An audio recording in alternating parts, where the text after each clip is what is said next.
Okay, good morning, everybody. Welcome to Barnyards and Backyards Live. A little bit of sad news. This is our final program of the season, but we think we might be back again next year. I'm Jeff Edwards for UW Extension. My co-host today is Jeremiah Vardaman from UW Extension as well. Our guest today will be Donna Hoffman from UW Extension in Natrona County, and she is having some technical issues getting on, so she might jump in here in a little bit. But for those of you who are attending and have questions for us, our program today is fall gardening and, prepping your garden for fall and those types of things. If you have questions for us, if you're using Zoom, please use your mouse and scroll over the Zoom page, and at the bottom there will be a Q&A button or a chat button. You can enter questions or comments in there and we will try to get them answered for you. If you are using Facebook, please use the comment section and ask your questions there. And that area will be monitored, and we'll bring your questions forward and figure out where to go from there. So I think without further ado, we are going to start our program and go from there, right, Jeremiah? Right. So this is the time of year, right? It's time to start thinking of putting the garden into bed, all of our plants, right, to help our plants start shutting down. And at least for me, I'm getting quite a few questions in the office about agriculture crops. I got a call yesterday, and a gentleman has a sandfoin field, and he was wondering, should I harvest that or not? Is that going to be damaging to that plant going into next year?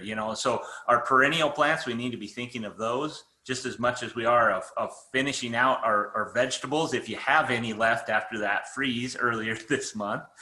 Right. Yeah. So that was a really interesting weather event, and it hit the whole entire state, if I understand correctly. A lot of tree damage in places. I know Casper, I know Riverton, Green River area suffered some tree damage as well. Did you, Jeremiah, did you guys have tree damage up there? Not significant tree damage. We definitely got certain trees that are, their leaves are done. They're dead. They stopped production on the leaves. And those leaves are now dry and curled up on the tree. The tree's still alive. The tree is fine. But we need to be thinking about those and getting preparation for that fall. So, yeah, we were spared in Laramie for the most part, which was good since we got whacked a good one in spring. We made it through the fall. I think it was cold enough that the snow just didn't stick. We had like probably 5 or 6 inches, but it didn't stick and cling. And so it didn't. Otherwise, we would have had some pretty impressive damage once again. Yeah. Well, and we were probably fortunate compared to some, especially like Donna and down in Natrona County and Niobrara County, down in those areas. I think they got like 20 inches of snow or something, I think I heard. But up here in the Bighorn Basin, we didn't get snow, but we did get frost. Hi, Donna. Can you hear me? You're muted. Yes, I can hear you, and now I can talk too. Yep, and we kicked Jeff off, so it's been quite the morning. Good thing we can bounce around and carry on, right? Right. Yeah. So we were just getting started into the show of just talking about gardening plants. We just briefly chatted about the freeze earlier this month and why it's so important, and that we want to put both our perennial plants. We need to be thinking of our perennial plants just as much as our annual prep areas and vegetable areas. So why don't you just kind of start us off where you want? Okay. Well, I'm really glad to be here, and what a fun subject to be talking about on a sunny day rather than, welcome back, Jeff. Thanks. Wow. It was a trip. Did you fly around? Anyway, much more fun to be talking about now after that weather occurrence and the fact that we didn't lose everything. But I know a lot of people just kind of threw their hands up in the air. I know one of the gals here in our office was trying to put tarps on her garden, but the wind kept taking it before she could get it completely put on. And isn't that frustrating? he finally just said, it's done. Today's the day. And I luckily was able to get tarps on most of our garden areas that I was concerned about. And everything that's in the greenhouse that we got constructed this summer is doing quite well, except it needed a little extra water yesterday. And I was trying to accommodate for that this morning. And that put me a little bit later than I anticipated here. So what plants would have possibly survived that freeze then? What ones are probably still growing active and we want to be cultivating? Most of our perennials that are hardy for zone 3 came through just fine. I know I have some delphinium, some peony, lots of things like the allium in the garden don't even show any signs of it.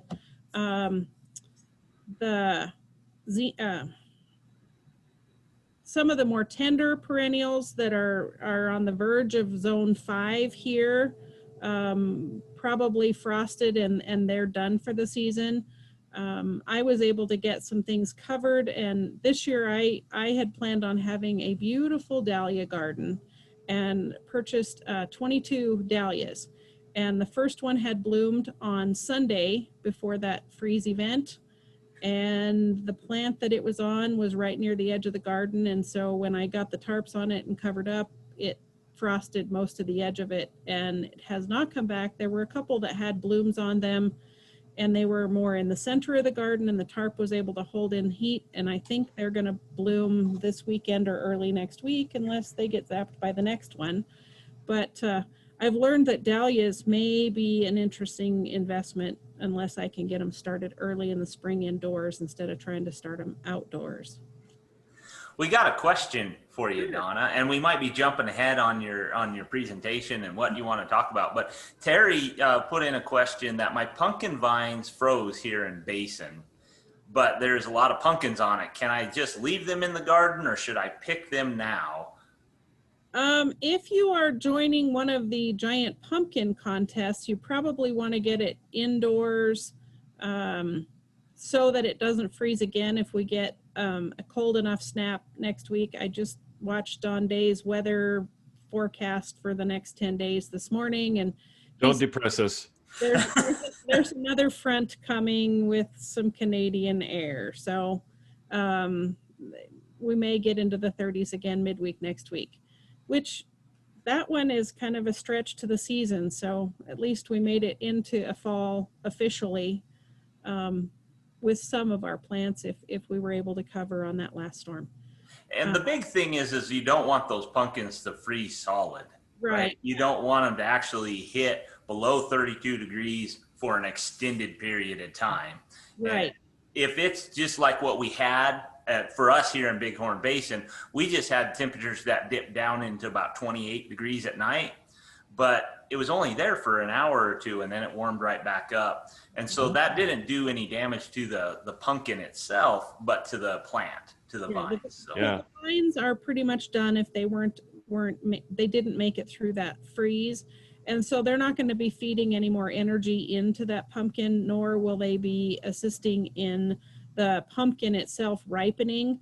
So you're probably best off to bring them into the garage or a garden shed or someplace where they're protected from the freeze and allow them to fully ripen if they were beginning to ripen.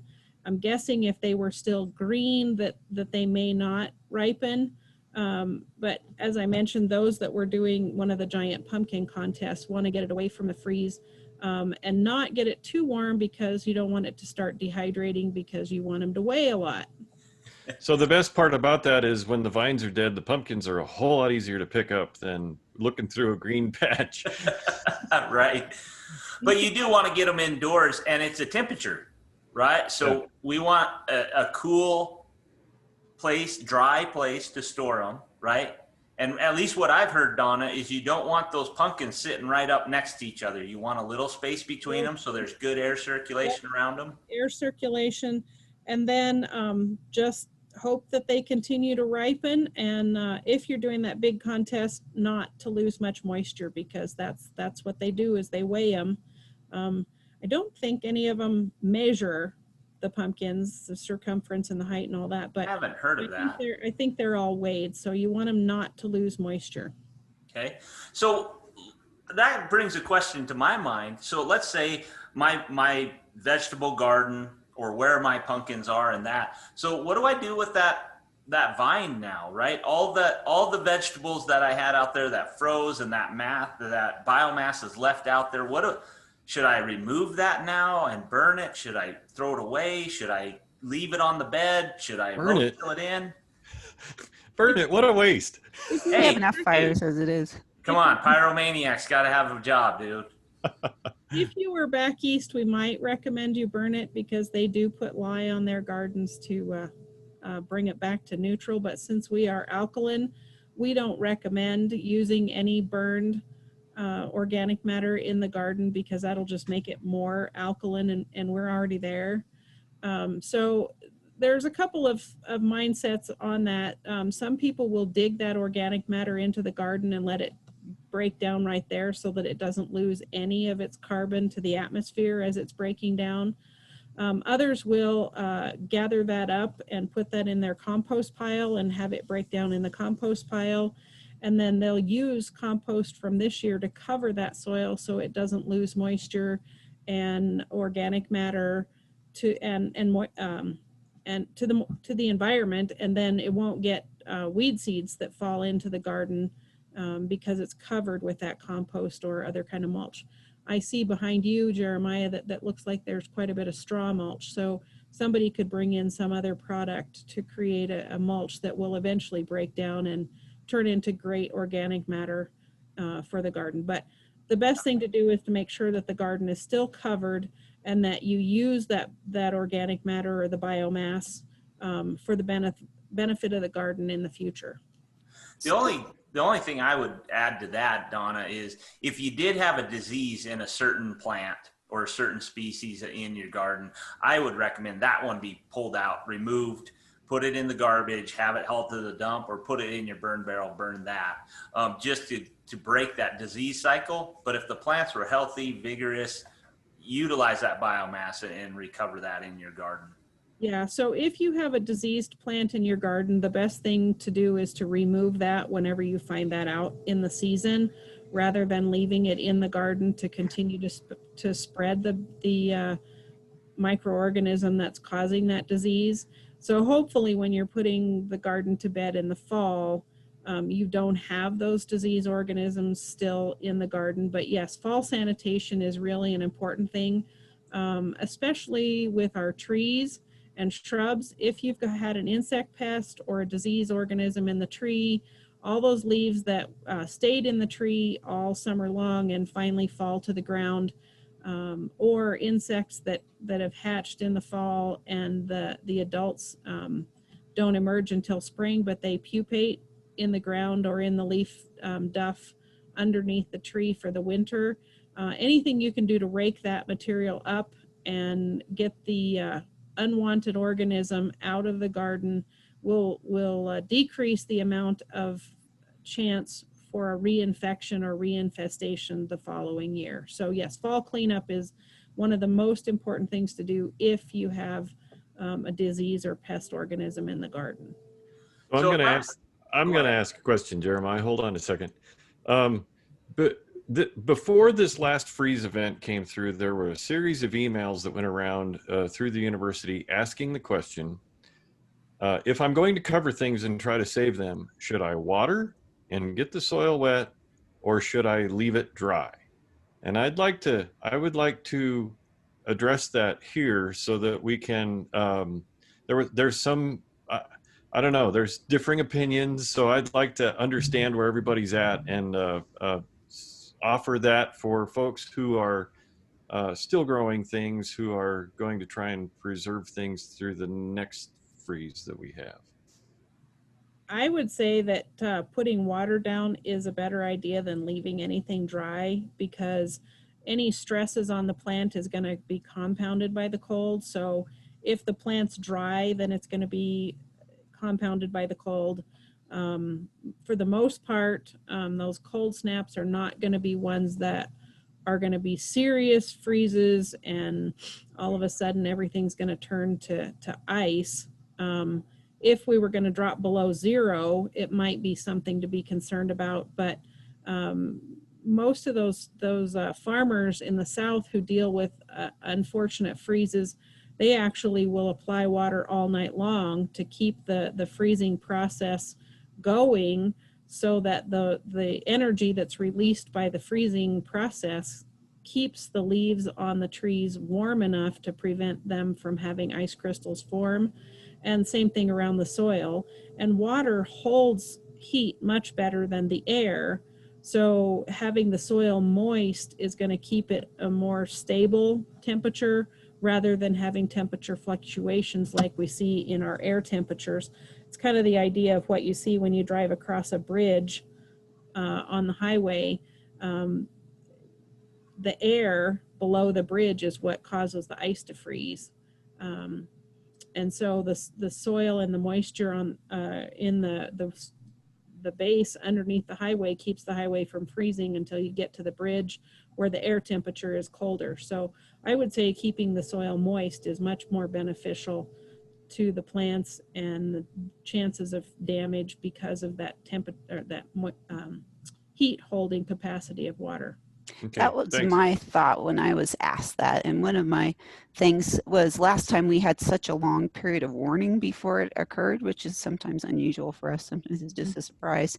I mentioned that they should water it when it was still sunny, and so that the ground could gain as much heat as possible and hold it so that it could release it later before we went into the freeze. Yeah, one of the things that I kind of wish we had done in our greenhouse is put water in the greenhouse to store heat, something that was painted a dark color or in a dark color container so that it holds heat a little bit better. So that's a project for our future to keep the greenhouse at a more stable temperature. We did put a propane heater in it, like ice fisherman tools, but that kept the greenhouse from dropping below too cold temperatures. So in our introductions today, I forgot to mention Jenny Thompson, also a co-host, whose voice you heard. Sorry about that. No, that's okay. It was just a weird start off to the day. So sorry, Jenny. Thanks. No, yeah, and I agree with that. I had a lot of producers calling me asking the exact same question on a larger scale, right? In agriculture fields and acres of fields. And my recommendation for everybody, and we even talk about this in the wintertime, Donna, as you talk about a lot, I guess I should say, with our trees, of watering our trees during the wintertime. The first thing in a garden setting or in a landscape setting for me is we don't jeopardize our irrigation system. And so, winterize that irrigation system. Doesn't mean you have to blow out the lines with a cold snap that we just had, but unhook the hydrant, unhook the faucets, that kind of thing, protect that. But that's the first thing. But yeah, then if you can hydrate those plants, I think of plant health, right? And I agree with all the comments of the energy saving, right? That heat bank that you're using. But hydrate that plant, get that plant as healthy as you can to go into that freeze, and it's going to have a better chance of surviving it if the temperatures don't drop too far and you've done the best you can. And then if it does survive, it has everything it needs to start growing and recovering from that stress. Speaking of water, we have another water-related questions that has to do with fall watering. And so one of our viewers is asking, they said that most of their flowers in their flower beds were done in the perennials for the season. But she's wondering, since that is the case, should she continue watering into the fall or just leave it dry? I would recommend keeping your plants hydrated.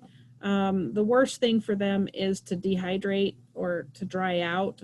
Our droughts in our gardens here in Wyoming and the Rocky Mountain region are much worse on plants than many other things. And the most important thing that we can give our plants in the Rockies is water. So definitely keep watering the plants. The way we recommend watering is to saturate the soil so that it goes down deep in the garden, probably in the range of 8 to 10 inches for your perennials in a flower garden. and then wait until the top inch or so dries out. But you never want the roots of the plant to become dehydrated.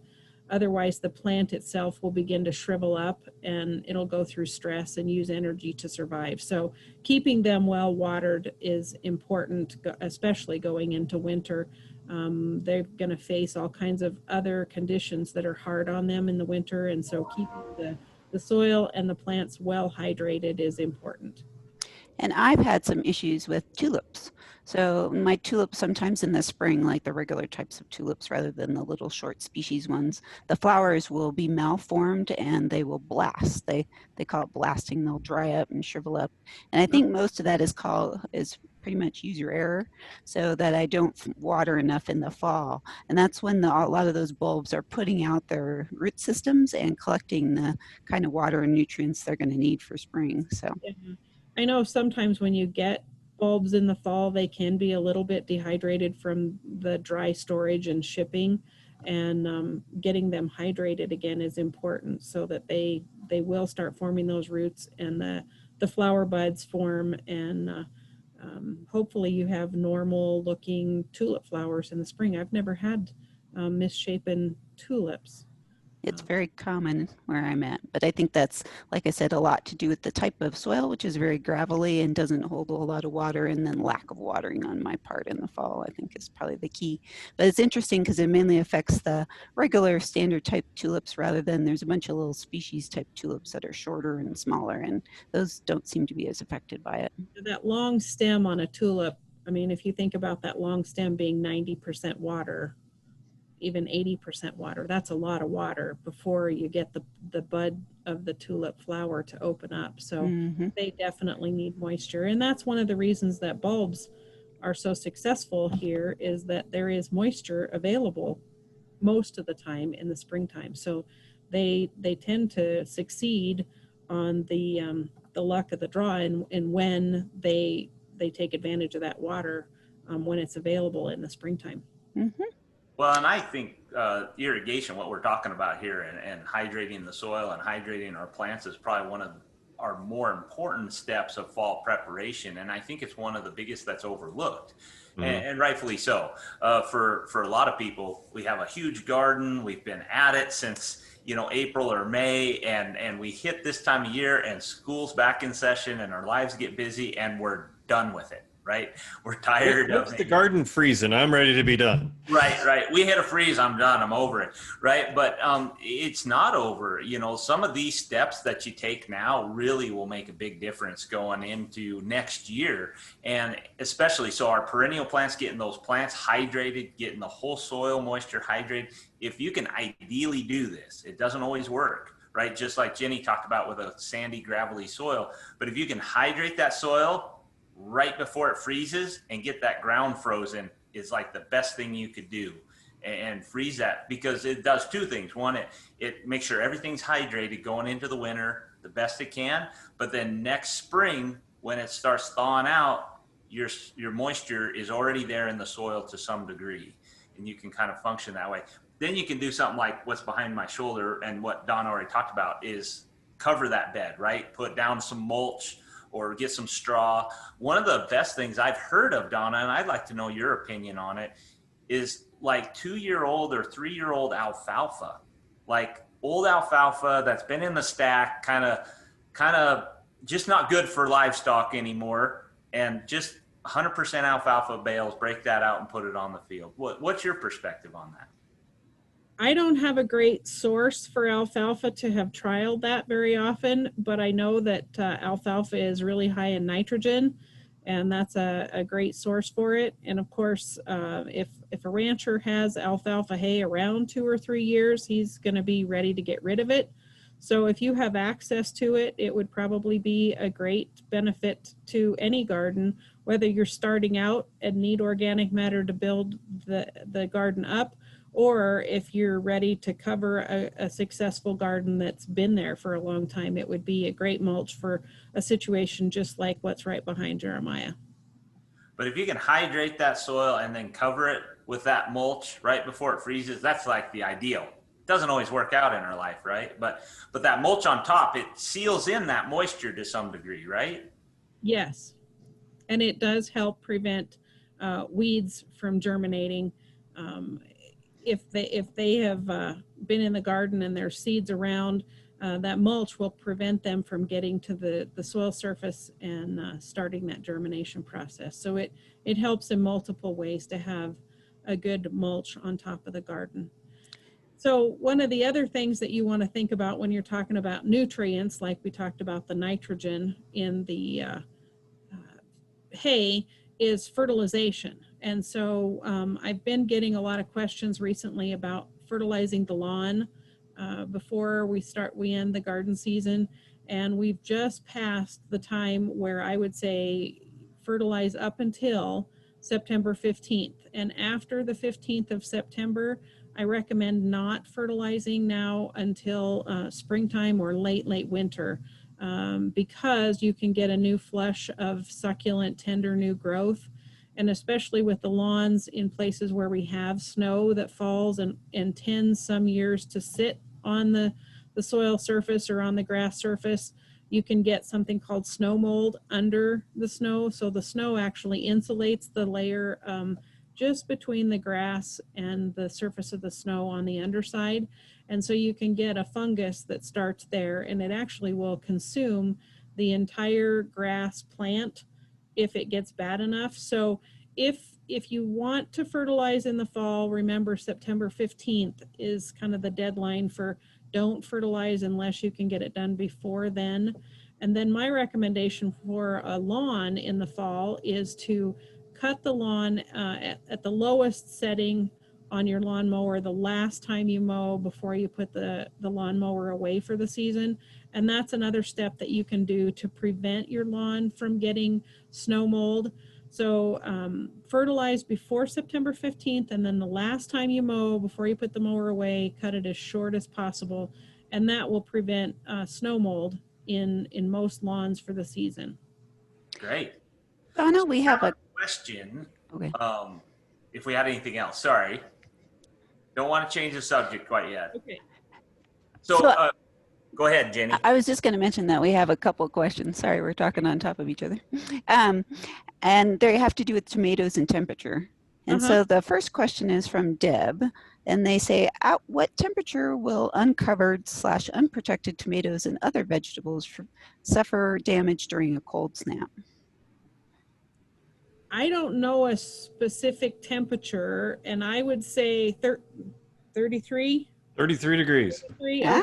okay. So Jeff knows the exact temperature because he relied on that for a number of years with different crops that they were doing. But I would say if you think it's going to freeze, you don't want tomatoes out in that weather. And so whatever you can do to either cover them or harvest the tomatoes, whether they're green or ripe, and bring them in to a warm place so that they will continue to ripen off the vine. You can also pull the whole vine and hang it upside down, or store the tomatoes. You can even wrap them individually in newspaper and store them in boxes, and you have to go through them periodically to find out which ones are ripening and make sure that none of them have gone bad, because you don't want the whole box of tomatoes to go bad. But there's a variety of different things you can do with tomatoes to save them if you think it's going to freeze, and you will lose the plant if it does freeze, because it's tender for our environment. It's perennial if you live in Mexico or southern Texas or maybe southern Florida, but here they are definitely an annual unless you have a way to protect them from our naturally occurring weather. So Donna, tomatoes are perennial, right? Yeah. So if I have a tomato variety that I like, can I take a cutting of that and get it to root and then keep it going throughout the year, throughout the winter, and then retransplant it back into my garden next spring? I don't have much experience doing that, but you should, yes, be able to do that. And tomatoes actually form roots all along their stem. So in the springtime, when you get tomatoes that you're ready to plant, but maybe they've gotten really long, you can actually lay that stem down in a trench and plant it, because it'll form roots all along that stem. and then the plant will begin to grow upright again at the end of that. So I would think that if you can put it in water and start some new roots growing on a cutting, you should be successful. I'll let you know how that goes. I don't know whether You give her a try, huh? rooting Yeah. hormone or not, but I have had people here in Casper come in and tell me that they've had the same tomato plant growing for 2 and approaching 3 years. After that, I haven't had reports back on how long they've kept them going. And of course, I've been in a greenhouse that has them growing up a string, and they just pull off the lower parts where they're not producing anymore, and they let that stem coil on the ground, and they just keep adjusting the string so that the plant thinks that it's still growing up, but they keep lowering it so that they can coil the stem on the ground. And they keep harvesting tomatoes off of the same plant until they finally decide that it's time to replant. I wonder if an indeterminate variety of tomatoes might be a better bet than a determinate variety of tomatoes for that one. Yeah. Definitely. So Jeff, do you know what variety it is you're trying to succeed Yeah, with? I think it's a Sun Gold cherry tomato. Okay. They're yummy. Yeah, they are yummy. I'm gonna try that. We'll see. Okay. So what do you recommend for me to try to get it to root? I might use some either liquid or dry rooting hormone, and there may be a benefit to using indole boretic acid versus gibberellic acid, but I'm not familiar enough with tomatoes to know which one to recommend. So if you can get your hands on a couple of different rooting hormones, I'd love to hear what you find out. So not to take us down a rabbit hole, but take the cutting, dip it into the hormone, and then put it right into soil. One step first, before you dip it, you want to take off at least the lower 2 leaves so that those nodes don't have leaves on them, and that's where you'll have 2 internodes worth of stem that should produce roots along that, and you may get roots that develop then at those nodes as well. And Okay. then you could put it, I would try a couple of them in water, just putting them in water like you might do with a pothos or a philodendron cutting. And then I would probably try some in soil, as long as you can keep that soil really moist so that that little plant doesn't dehydrate before it develops a root system. Thanks. We'll give it a try. Good luck with that. That's going to be interesting to find out. Our other question, Donna, is from Christina, and she says, the tops of my tomatoes split or cracked after the last freeze. I watered the garden, strung up Christmas lights around the top, then covered with translucent clear plastic sheet. What could I have done to prevent this from happening? Did the deformities of the tomatoes form as a result of the stress from the cold snap, or was it a mineral deficiency or something else? That happens as the skin is swelling, as the fruit inside is growing. And sometimes the skin of tomatoes does not grow as fast as the fruit inside. And so it's actually a result of watering, where you've got the plants a little bit on the dry side, and then they get real wet, and then they dry out just a little bit, and then they get real wet. And there's growth when they get real wet and they have plenty of moisture. I actually have been trying an heirloom variety at our house in the greenhouse, the black crim, and they have all begun to split along the top because I'm not there during the day to keep them watered. And currently my husband's been working out of town, so I'm the garden waterer. And when they get their shot of water in the morning, that's their shot of water for the day. And they've swollen soon after I've watered them, and it heats up, and the skin just can't quite keep up with that growth. So I'm getting some heirloom varieties that are doing the same thing, and I should know what not to do, and here I am. So Donna, they do make automatic timers that would water for you during the heat of the day. This is the new greenhouse that we are lucky to be using this year. So the watering system did not get an upgrade this year. It's the end of a garden hose that's strung out that's on a timer for our lawn and the outdoor vegetable garden, but it's a garden hose, and I don't have a system set up in the greenhouse yet. Well, and I think that's a really good point, Donna, and it's for all produce, right? Any crop that you're trying to grow, and I don't think people probably don't think of this as much as we do, right? But as your plants are developing and maturing, once they start setting fruit or setting seed, whatever they do, that water demand goes up for that plant. Once they are bearing fruit, especially our berries, right? They have, and tomatoes are a fruit, and they are high in water, right? And so they need a lot of water during that fruit set and fruit development until they're done harvesting. And so you will actually see water demand of that crop. Yeah, the highest water demand is when the plants are first starting. You don't ever want to let them dry out when they're first starting. They can struggle along when they're just green and they're maturing, but once they reach maturity, they need a consistent, adequate water supply so that those fruits swell continuously, not in spurts.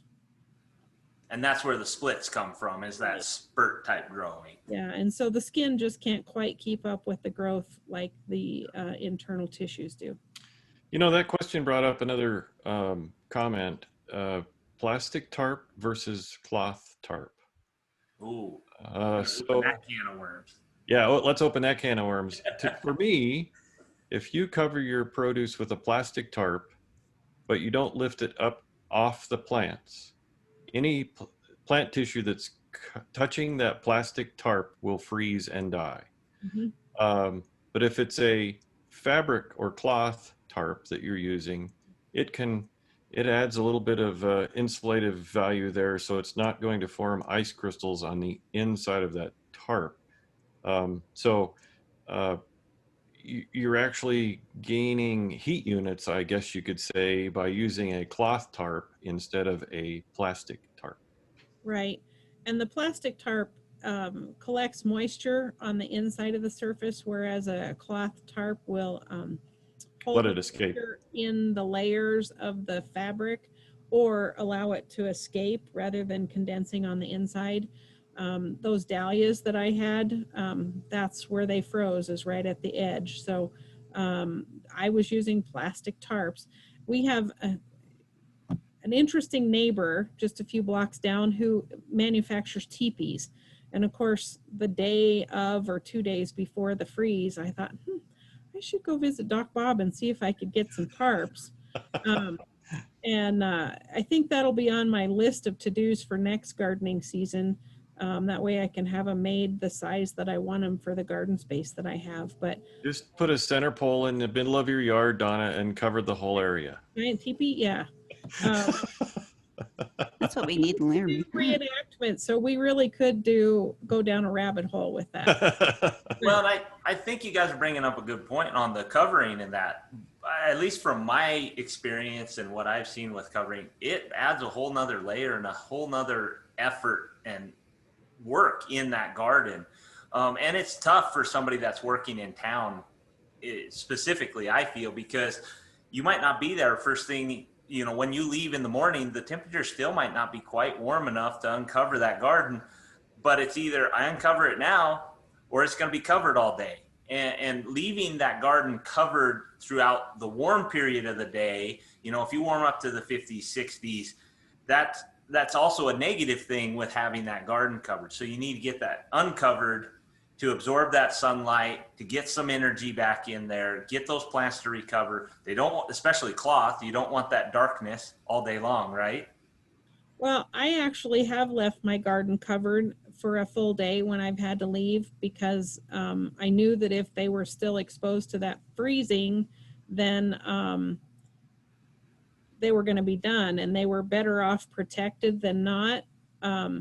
But yeah, you don't want to leave them more than a day or two, or Jeff indicated 3, because they are not photosynthesizing while they're covered. So getting them uncovered is a really good thing, but uncovering them too quick, you might as well not have covered them at all. right? That's where It's a balance act. That's where road covers come in so useful, right? Because they're kind of like an in-between between plastic and a cloth, and they allow the water to escape. You can leave them over your crops during the day. They won't trap all the heat and cook your plants if you go through these real rapid shifts. And so especially if you know you have a little PVC hoop arrangement or something like that, you can put it over. It makes a lot of difference. That last freeze we had, it got into the 20 somethings in Laramie, and I wasn't even trying to protect some of my stuff, but it was under a row cover, and I came back and they were just fine. So Yeah. Yeah, the Christina woven. added a comment about that, Jenny, that they used a frame from one of those inexpensive sun shelters from Walmart's camping section as the frame for their plastic covering of their garden section. So you can get creative with that stuff. Yeah. Yeah, the woven, it's called floating row cover. I talk about it a lot in some of the programs that I give, and it's floating because you really got to anchor it down in Wyoming. That's the problem. yes, it You will were blow away. you were talking about this at the beginning of the program. You know, do I cover? Do I go through all that effort and cover and have the wind blow it off, which is what usually happens, or do I really try to anchor it down? And honestly, I would cover more things if it wasn't so much energy input on my part to get it covered, and then have the wind blow it off in the middle of the night when you're not watching it, and then still lose things. So Yes. you really have to protect from I the was wind. definitely moving a pile of rocks around to make sure that I had stuff to anchor down those tarps on the sections of the garden where I wanted to see if I couldn't save things. Because that's pretty typical what happens. We have this big wind event, and then the temperature plummets. So what do you do? Yeah, so on mine's fairly small. It's not huge. So I use a lot of bricks, but I also have gotten in the habit, since it has a PVC structure to it that's just made out of, PVC pipe. It's round stuff. I have some cheapo clamps that I got from Walmart or somewhere, and I'll clamp the row cover to the pipes, and then I'll also use the bricks. And that seems to deal with our crazy winds in Laramie. But yeah, it is fairly energy intensive. You have to really decide what you want to protect and what you're willing to let go. So at least that brings up another question for me as we're talking about this. Are there certain harvest techniques that we need to start thinking about? So we talked about the pumpkins, right? The pumpkins, you can let them finish ripening, get those indoors, but there's going to be some plants that have survived this freeze, right? So carrots, potatoes, right? Anything underground. The top part might be done, but do I dig those now? Do I let them keep going? Do I dig them when I need them? Do I dig them before the ground freezes? Does that make sense? Sure. Potatoes, once the plant is frozen, they can be harvested anytime. They are not one that I would leave in the garden for the long term, but things like carrots and beets that are a root crop, many people use those continuously just from the garden. I've had people tell me that they've harvested carrots to serve at the Christmas dinner. So there are a variety of things that you can do to harvest, and it just depends on the crop and where it is. I would say things like potatoes, you want to get them harvested and dry while we've got somewhat nice weather that you can lay them out and get that skin toughened up and dried out. Your winter squash, you definitely, that includes your pumpkins. You want to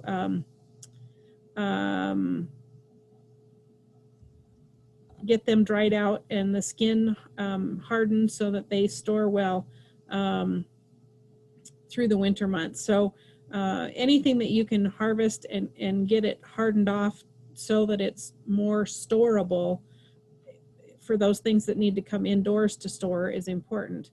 For things like those root crops, you can definitely add those to or keep those in the garden and harvest them as you need them. Great. So I have another question, but I didn't know if there was anything else you wanted to cover, Donna, or a different topic that you wanted to take it to before I have another question for you. Well, one of the things that I put on my list for fall end of the season tasks is putting the garden tools away in good condition. Oftentimes our tools get quite abused through the garden season, and if they've been left out at all in the weather, they can even get rusted, and that's hard on the edges, so then they're not sharp, and if they're not sharp, then they can spread disease in the garden for the next season. So one of the things I like to remind people to do is to make sure that you take really good care of your tools. The end of the season, do a really good cleanup on your tools. Maybe sharpen the blades on anything that has a sharp edge, from your shovel to your pruning shears, to your lawnmower blade.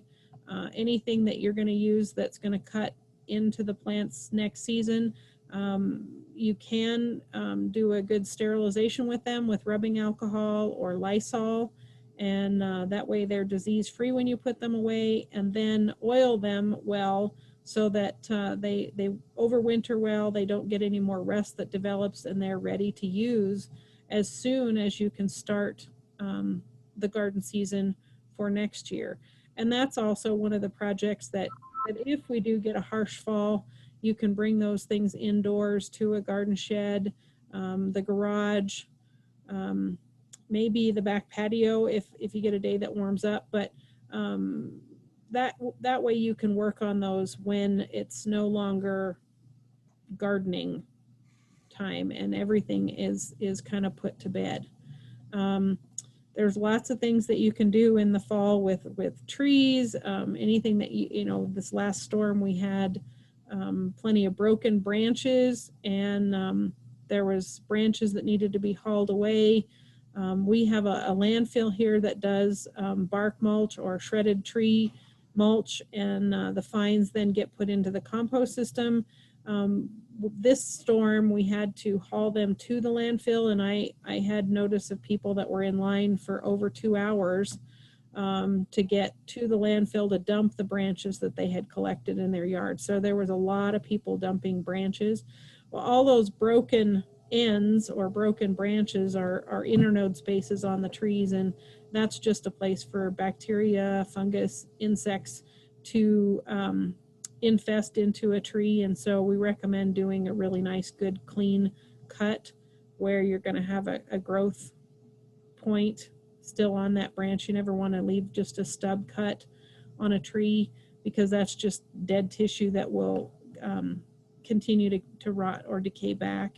And so once you've got those cleanup cuts done, the tree is ready for winter and can begin to compartmentalize the damage and prepare for growth for next year. That fall sterilization that we talked about is really important. Cleaning up either the garden or trees and shrubs or your flower gardens is important. And then winter, watering and preparing to winter water. We talked about irrigation some, and I would tell people not to put their garden hoses away if you've blown out your sprinkler system to prevent damage to that.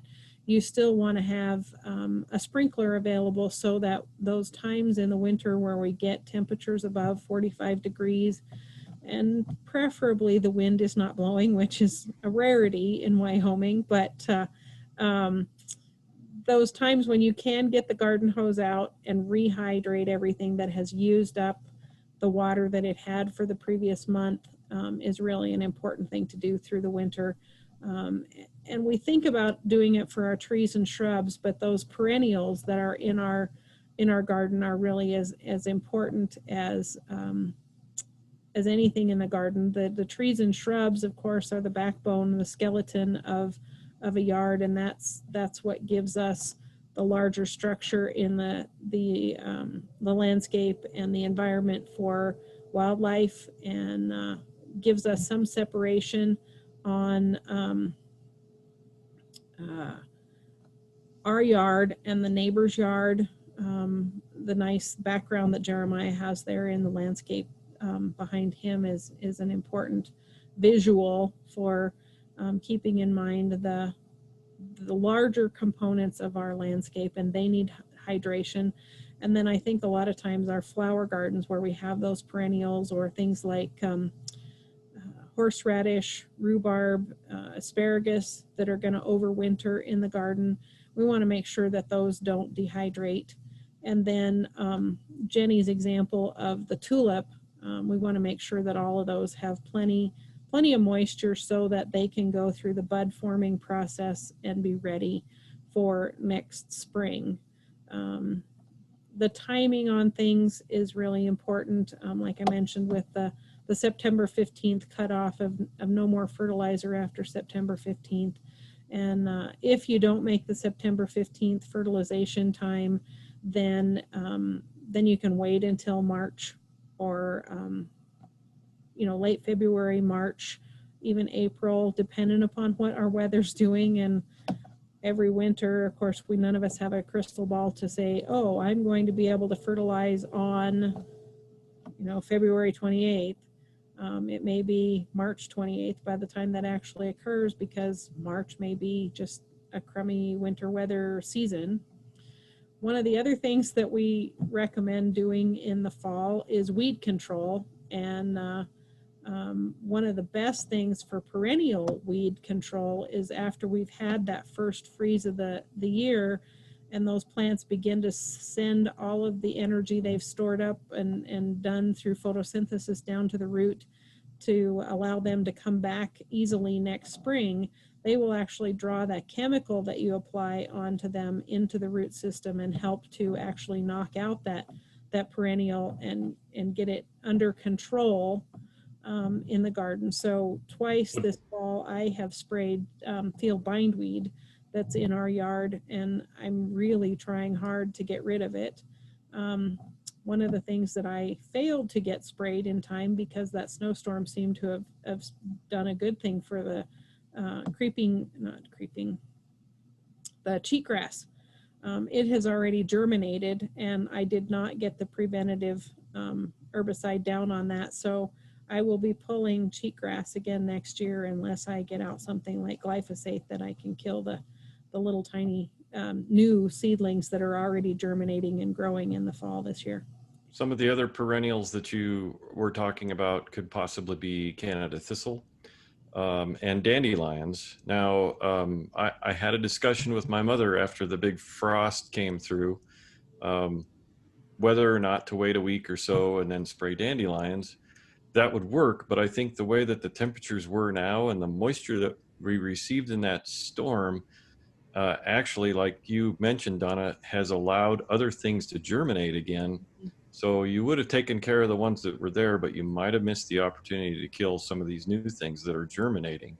Yeah. So my suggestion was to wait just a little bit longer before treating for dandelions, possibly middle of October, end of October. Right.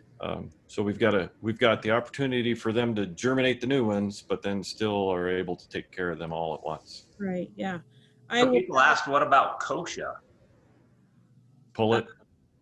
Well, yeah, those annual weeds that come up from seed every year, and they produce hundreds, if not thousands of seeds on those annual plants. Their whole entire reason for existing is to produce seed, and boy, do they.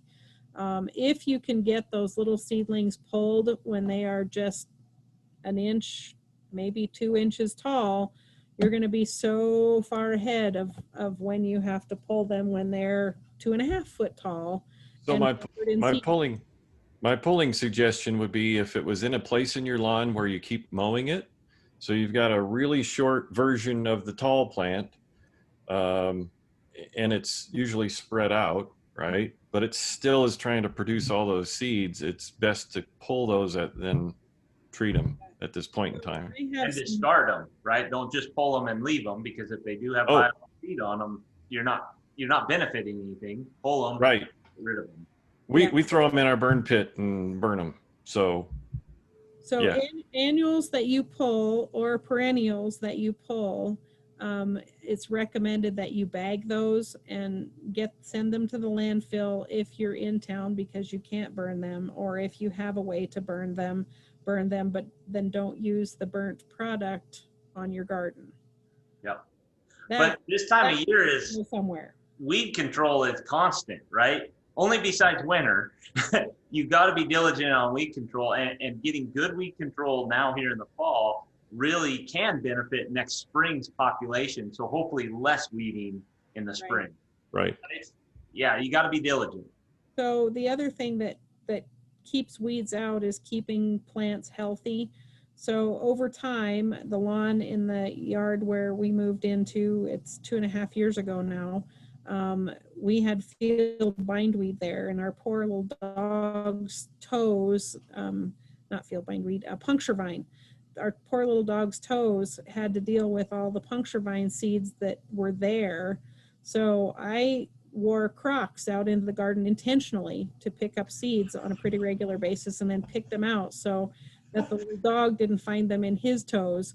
But over time, we've pretty much minimized the puncture vine growth by not only pulling every one that we found and throwing it away or burning it, but any of the puncture vine that got stuck in my shoes. We have a pellet stove, and I find great pleasure in putting puncture vine in with the pellets, and so they can go through the auger and burn. How perfect. Yes. So any way that you can get rid of the cause for new weeds the coming season, that's gone really well. Now I'm down to kochia is there, but at least it's not a big torment to the little dog in the yard. So you work at getting rid of the worst ones and then narrow it down to some that are a little bit easier to handle. Yeah. Yeah, and you got to kind of, the way I look at it on my property is I got to start in the most important area for me, and then just kind of start crowding it and pushing it back into the areas that I can't quite get to. You're always going to have a little weed patch here and there if your property is large enough, but if you can get to it, you just start in one area and diligently just crowding it back until you kind of get it on top of it. So we're going to come back to harvest. We have a question here from Christina, and said, how do I handle harvest of spaghetti squash? I've heard that it is a gamble to ripen those off of the vine. There is a high chance of them rotting before they turn golden yellow. How do you decide when to harvest? How do you get them at the peak of harvest? How do you handle that? So that is a winter squash that I only have grown once or twice. And Do you want me to take that question? Well, I'm going to have Jeff take that question. So you can do what you call a scratch test. And if you cannot pierce the skin of the squash with your thumbnail, or it takes a little bit of effort to do that, it is ready to pull off the vine. But again, it depends on where you're at in the state, right? So folks in Laramie, if you're trying to grow spaghetti squash, your growing season is much shorter. It's going to be, okay, Cheyenne. It's much shorter. Cheyenne, you should be able to at least get them to maturity, but you're going to probably need to cover them. And I don't know if you've tried the scratch test or not, but it's a good idea to find out how mature that they actually are. We had some green ones this year that prior to the big cool down, the freeze that we had, they were greenish yellow, but the scratch test indicated that they were mature enough to pull off the vine. So we did, and they were fine. It's the scratch test to me is the indicator of when they are to be harvested. It's not really off of color then. No, not off of color. So Jeff, if they don't pass the scratch test, do you just leave them outside whether it's going to freeze or not? They're going to be composted. Okay. But they need to be covered if you're going to try and get them to ripen if the weather's conducive for that. Correct. And I would use a cloth cover, floating row cover, something. And then, of course, as we mentioned, anchor it down really well. So is that now different for other squashes like acorn squash or any of those others? Is it different with those at all? Any winter type squash, if you use the scratch test, that'll give you an indication of when they can be harvested. What we used to do was do the scratch test, then go out, clip them from the vine, and actually leave them for a couple of days in the field if we could, to try to get that wound on the squash to heal up. And then we would pull them and then put them into storage. Do you have any information for somebody that has never done that scratch step, just a kind of a step-by-step? Do you know of any other resources that we could put on after the show so people could kind of familiarize themselves with that? Thanks, Yep. Jeremiah, for putting me on the spot, but I really will. don't That's know what of I do. anything That's like what I'm that. here for. I That's bet why we can find one. co-host. And if we do, I will put it on the web page along with the recording of this particular show. So one of the resources that I don't know how much you guys have used on the B&B Live is our From the Ground Up video segments. But I gave Jenny a list yesterday of several From the Ground Up videos that are fall, putting the garden to bed, end of the season type videos. It was kind of a long list. So if you don't use all of them, Jenny, I totally understand. But there's some really good information for this time of the year in those segments of From the Ground Up. Yeah, what I did was I ended up putting them all together in one document that people can pull off our site and click them and watch them all if they want. Yeah. It was a nice list. One that was the last one on the list, Jenny, that I do want to mention is if you are interested in growing scallions or garlic, from now until the end of October is even into the 1st of November if you have to, but is a great time to start garlic bulbs in the garden. And then you will have them growing throughout the winter. It's kind of surprising, but kind of like fall bulbs that we think of as tulips and daffodil type things. The garlic bulbs start growth and they grow through the winter, and then they produce their plant, and the bulb is ready to harvest about the time of the 4th of July. So sometime in July, as late as August. Those are one of the earlier things that you can harvest in the garden and then start producing your own garlic. And there are plenty of varieties that are hardy enough for the Rocky Mountain region. And you can make garlic scape pesto in the spring. Right. Yes, yes. Yummy stuff. If you love Now, garlic. putting that garlic in the fall, does that then possibly have it? Do you have an issue in the spring or summertime for that bolting to set seed? So It's not an issue, but that's where the garlic scape comes from that Jeff's talking about that you make pesto with. It's the flower or the little bulblets at the top of the plant that are a little bit milder than the bulb garlic that we're used to using in the garden. So it's kind of like using a green onion or a leek instead of garlic in a dish, but definitely has that pungent little bit bite to it like garlic does. Gotcha. But those flowers are what is the scape that Jeff was talking about. You want that actually. Yes. You want it to bolt. And I guess that's what I was trying to get at is Oh, that garlic and others, they're a biennial plant. They need to overwinter and fertilize, right? They're not a biennial, they're a perennial. They're perennial. Yeah, Okay. I mean they're a bulb like a lily Oh. in the onion family, and they would continue to grow. In fact, I found some in the garden that I missed pulling when I had them planted in with my rose bushes in a garden. That's one of the companion plantings that they talk about is roses love garlic, and I missed them, but they were still there 2 or 3 years after I had planted them there. Wow, great.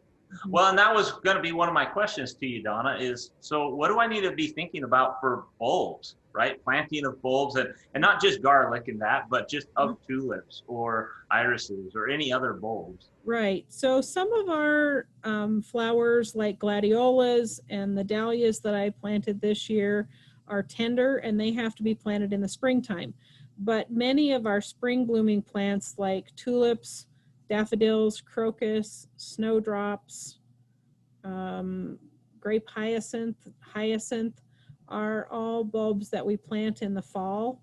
And so any of you that are on the mailing list for any of the bulb garden supplies or catalogs have been getting emails since July on get your order in for your fall bulbs. And I know a lot of people put in different daffodils and tulips, And some people dig them up and change out the daffodils and tulips that they have in their garden for the season. I usually plant colors that I like, and they stay there for the duration. So until they get separated or spread out again, they're in the garden to come back year after year.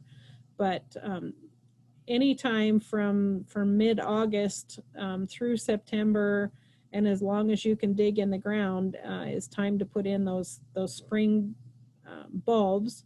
And iris is one that we think of as a spring bulb plant, but it's actually a rhizome that grows nearer the surface than the bulbs that grow below ground. So bulbs you want to plant, if the bulb is an inch tall, you want to plant it 3 inches deep, so 3 times the height of the bulb. The crocus bulbs may be only a half or 3/4 of an inch, so you do 3 times the height of the bulb, plant them that deep. But iris are a rhizome that grows right on the soil surface, and you plant those the same time as you do the bulbs. Great. We have a question getting back to harvest. It's a big topic, I guess, today. Yep.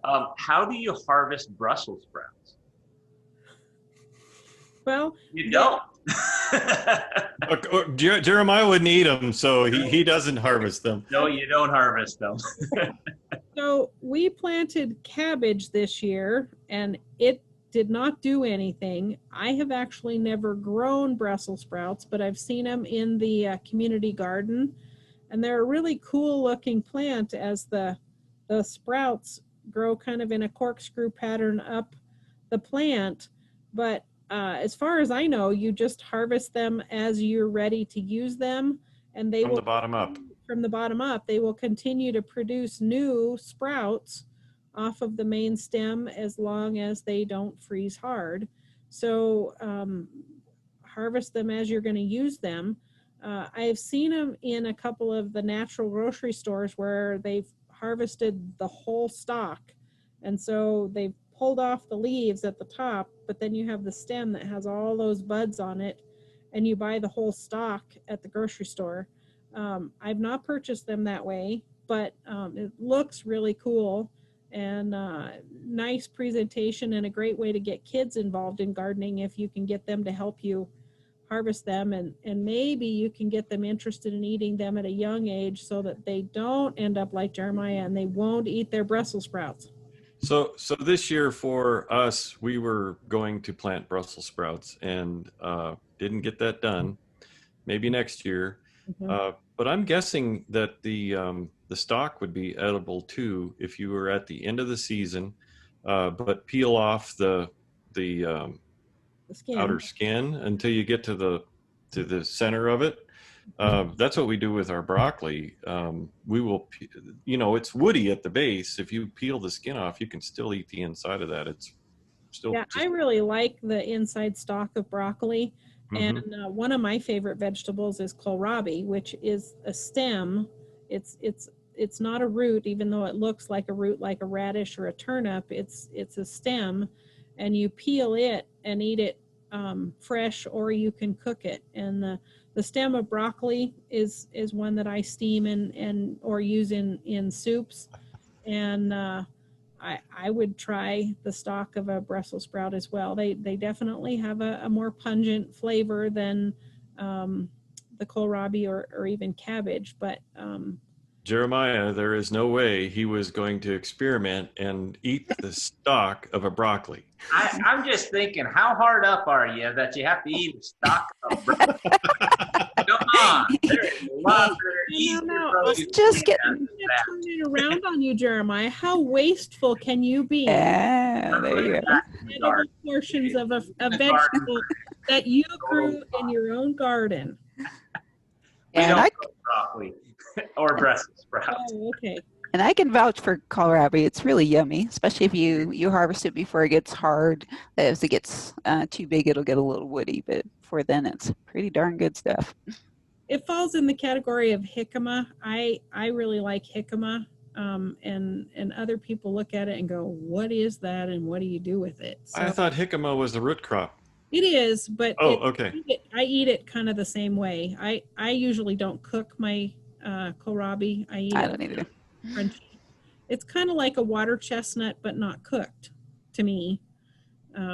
Very good snack. Yeah, it's interesting how different families have favorites and undesirables from the vegetable garden, and it brings up a good point. As you're planning their garden, there's no point in trying to eat or plant Brussels sprouts if your family's not going to eat them. But if you can get the kids involved in gardening, you can overcome some of those childhood, oh, I don't like the taste of that. If they've helped grow it, they're much more interested in trying it. Is it too late to keep working on Jeremiah? No, but we need to do something where we all get together as a team and we cook together, and we need to bring bacon. There you go. Everything Everything covered bacon. then he might try them. Right. Right. You gotta hide it in the food, right? So we were over at a dinner and I was talking to folks. I was like, "Oh, I don't eat squash," and my wife's like, "He eats squash, but he eats squash." But she just cooks it in the food, and it's fabulous. But yeah, it wasn't. It's not something on my radar. You're not going to complain about your wife hiding stuff in your food on air, are you?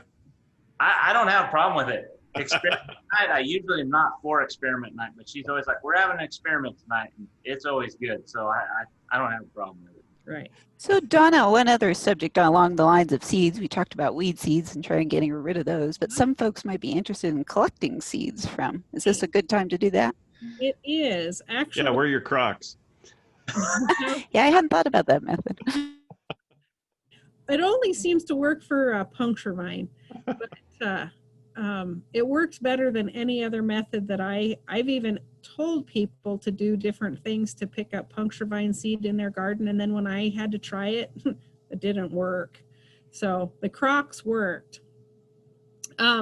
Anyway, some things you can harvest the seeds earlier in the season.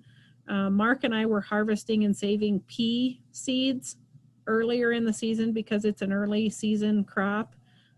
Lettuce and spinach and radishes that have bolted earlier in the season. If you were going to save the seed, you'd want to do that as the seed was drying out earlier in the season when they've bolted.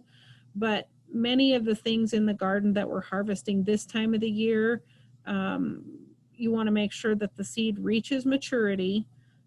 If they can reach maturity on the plant or on the vine, they're going to be more likely to be viable seed than if you harvest them a little bit too early and the little seedling, the immature plant inside the seed doesn't fully develop. You probably won't have viable seed. So this time of the season is a great time to collect mature seed and let it dry out and then store it for use next season. It's not one of the things that I tend to do, but I know, Jenny, that it has been one way that you've shared lots and lots of different plants that people wouldn't have had in their garden if it weren't for people who collect seed and share those plants because they're not readily available in the horticulture trade. Yeah, a lot of our native plants and a lot of the perennial flowers in your garden, if you want to save seed, you can do that. But that also goes back to Jeff's point on with the squash. If you're wondering if a seed is mature or not, you can basically get it out, put it on a hard surface, and then press it with your fingernail and see if it's hardened up enough. If it's hardened up quite a bit, then it's probably mature.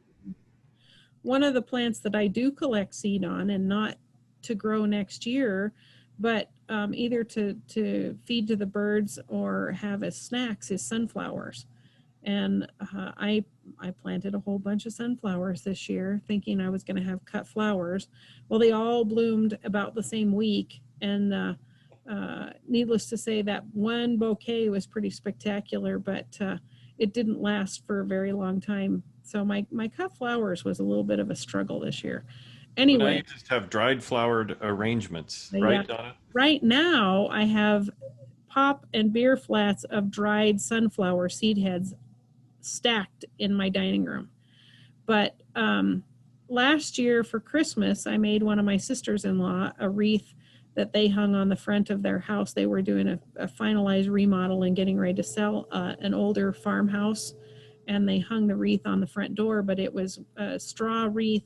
And I put 2 of the large sunflower seed heads that had kind of shaped differently, but they kind of curled around that straw wreath, and it kind of wrapped around it. And then the birds could eat the seeds off of the wreath at either at their front door, or if they'd have hung it in the tree, it might have had a little bit less bird droppings at the front door. But they did put them at the front door. And Placement is everything. Yeah. Location. But anyway, you can use those seeds either for craft projects, or I have a request into my brother, who's a welder, to make me a hanger that suspends the full seed head out so that the birds can sit on the sunflower seed head and seed on the head and eat the seeds out of it in the garden for the winter, for cheap entertainment from indoors. There you go. Bird We have a teeth. question for you, Donna. Don't want to change subject if you had anything else you guys needed. That's good. Okay. So another question, this time on irises. Terry has a large old patch. What is the fall care for those? And do you cut them down and dig them up, meaning the bulbs? But how do you care for irises or those type of plants in the fall? It's an established old stand. Okay. So as I mentioned a little bit ago, irises are actually a rhizome. And I went to one of the spring garden conferences that Jeff held when he was working in Goshen County. And one of the speakers was an iris expert, one of the Iris Club members. And I learned quite a bit in that 1 hour long session specifically about iris. Each year there is a mother plant, a mother rhizome, and the mother rhizome develops 2 daughter rhizomes as it's growing through the earth.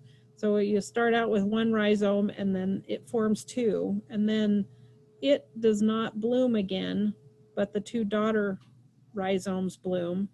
And so when you go to thinning out your iris beds or your cluster of iris, you want to get rid of the mother rhizome and plant the daughter rhizomes off of those. So they will be the new growth off of an old rhizome. And they like to grow right at the soil surface or just barely below the soil surface if you're going to plant them deep. I planted some this summer, and the one rhizome is just kind of a knot at the end of the stem, and it keeps wanting to tip over, and I've replanted it, and it comes on, falls over, and then it rains and it falls over, and I replant it and it falls over, and the cat walks through there and it falls over. I think it's finally developed enough of a root that it's going to stand up, but must have been Monday or Tuesday this week. It was sort of leaning, and I uprighted it and packed a little bit of soil around it. So dependent upon the shape of the rhizomes that you're planting, they may not want to stay upright, and you may have to pack a little bit of soil around them. I probably could have planted it a little bit deeper, but I was trying to keep it right at the soil surface and trying not to disturb it because it was planted in there with all those dahlias. But anyway, they can be spread out, but then a lot of that cluster will probably go to the compost pile because the mother plants are ones that won't bloom again, and you want to get those out of the garden. And then tradition, and I don't really know the reason behind it, but where the leaves are growing up, you want to cut them so that you form kind of an arrow shape with the rhizome at the base, and it looks much tidier and it cleans up all the brown ends. But I'm not really sure why they do that kind of arrow shape to them rather than just a fan shape or any other shape that they might have chosen. But it's kind of a tradition that they're cut with that pointy top to them to cut off all of the brown ends on them. So If when you want to be a little more, harvest the daughter plants and trim them into that little arrow plant, they're easier to move around and get them planted again. Yes, Jeff? so if you want to be a little bit more aggressive, put your lawnmower on its highest setting and run it over the top of them. And before you do that, or after you do that, write on them with a permanent marker what color they are. They And are. if you know the variety, and that's both below the area where you cut them off at, so Mhm. that if you are transplanting them and you don't, you can get them dug up, put them in storage, and then move them at a different time. Okay. You'll know what color they'll be. Right. So if you become an iris aficionado, then you'll have named varieties in your garden. I've ordered a few black varieties for my garden in the front of my house the last few years. And I know what the variety name is on them, but I've not transplanted them around the garden, so they tend to stay in the same place anyway. But if you're going to move those colors around, that's what Jeff's talking about, is so that you know which one it is when you move it to another spot. You can mark that so you know what color it is or the variety name that you're moving. So when you go to the iris show, you can exhibit your named varieties. Would you transplant them in the fall or in the spring? I usually just go ahead and get them planted in the fall when I'm doing other bulb planting, but they can be planted in the spring as well. Okay. I think it has a lot to do with when you have the time. Right. Yeah. And what Mother Nature throws at you when you think you have 3 days and then all of a sudden there's a frost and snow and whatever else comes up. Thus the name writing or the Yeah. color writing on them. So if you have to, you can chuck them in your garage and get to them in the spring. So when I dig up the dahlias, when they finally do freeze all the top, and I go out and do that, when you buy those, they recommend that you divide the clusters of bulbs. Those are tubers, actually. You divide the dahlia tubers. I think I'm probably going to keep the tubers intact so that maybe I have a bigger plant that's hardier and has more energy to put into flower development next year. But because I bought 22 named varieties, I'm going to I planted them where I knew where they were. So I'm going to try to remember to write the variety name on them again so I can either put them kind of in the same layout that I had this year or rearrange them. But obviously I didn't get to see the flower color and see if I want to put the purple one next to the orange one or the yellow one next to the red one in the garden for the coming season. I'll probably just use the same map. All right. I don't have any other questions for you, Donna. Is there anything else we want to talk about before we wrap up? Did we answer all of those 19 questions? We did. Wow. Good job. Good job, you guys. You're good at fielding questions. Good at this. We're getting good at this. Yeah. Well, just want to say thank you so much for your time, Donna. Sorry for all the technical glitches we had on our end and all that, but we got through it. This was for excellent. being a touch late this morning, too. So, no, this was excellent. We appreciate your time and everything. But with that, everyone, thank you so much for all our participants for joining us. This is why we do it. I have thoroughly enjoyed it this year. And as Jeff said, we're going to take a pause. We're going to reorganize ourselves. We're going to look back at what we did, what we learned through this. And we are having plans of possibly doing this again next year. We don't know when the time will be to roll that out. But go out on the Barnyards and Backyards website so you can see all the recordings from this year up there. We take the links of all the references and material that's out there and post it up on that as well for you. So it's a kind of easy one-stop shop place for you. It's a great website. One thing I wanted to remind people of, I mentioned it to Jenny yesterday, and I didn't think of it until she started showing the B&B resources. But a few years ago, we developed a seasonal calendar for gardeners, and it's on that B&B website as a resource for gardeners to check out. The seasonal to-do list, there it is. And so it's good for hay farming, as we saw there, or gardening tasks. And we had a really good time putting those together and worked as a team statewide to make sure we didn't miss any tasks that fit into the various seasons. So that's one that you can actually print out and hang in your garden shed so that you can kind of use it as a checklist as you're going through tasks for the garden season. Great. Yeah, so and there's other resources on there. Like Donna said, there's other links for gardening, but for harvest, I think there's some on food preservation. So by all means, explore that Barnyards and Backyards website. Do that. The last thing, as always, we need an evaluation. Jenny has put the evaluation link in the comments box in Facebook and then in the chat box here in Zoom. Please take a minute. It's real simple, 5 questions, and it just helps us guide and know that we're hitting the mark with these shows. So, and with that, thank you so much for this Friday morning. Have a good Friday afternoon, and have a good fall. Yep. Thanks, everybody. Thanks, Donna.